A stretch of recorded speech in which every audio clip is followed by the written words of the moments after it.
L'actualité internationale dominée également par une question angoissante. Daesh est-il de retour? Depuis un an, les terroristes du groupe État islamique semblent se revitaliser en Syrie et en Irak.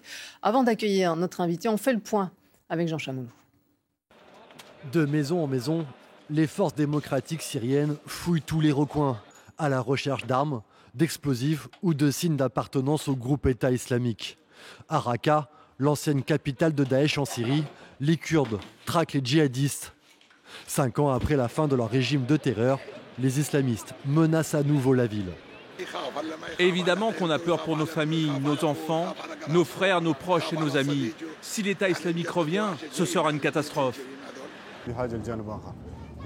Depuis 10 jours, 150 personnes soupçonnées d'appartenir à Daesh ont été arrêtées, dont plusieurs dirigeants, y compris le chef de la ville, et aussi un dirigeant chargé d'accueillir les combattants.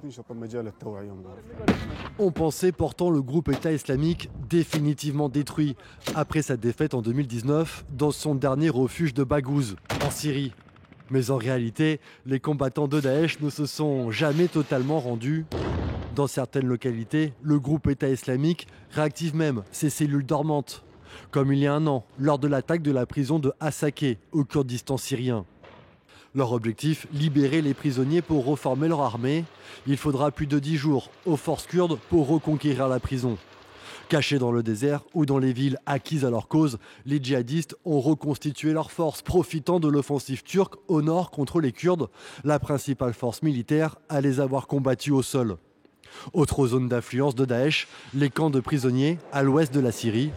Des prisons à ciel ouvert où le groupe État islamique tente de prendre le contrôle par la terreur. Des camps où se trouvent encore, entre autres, plus de 300 ressortissants français.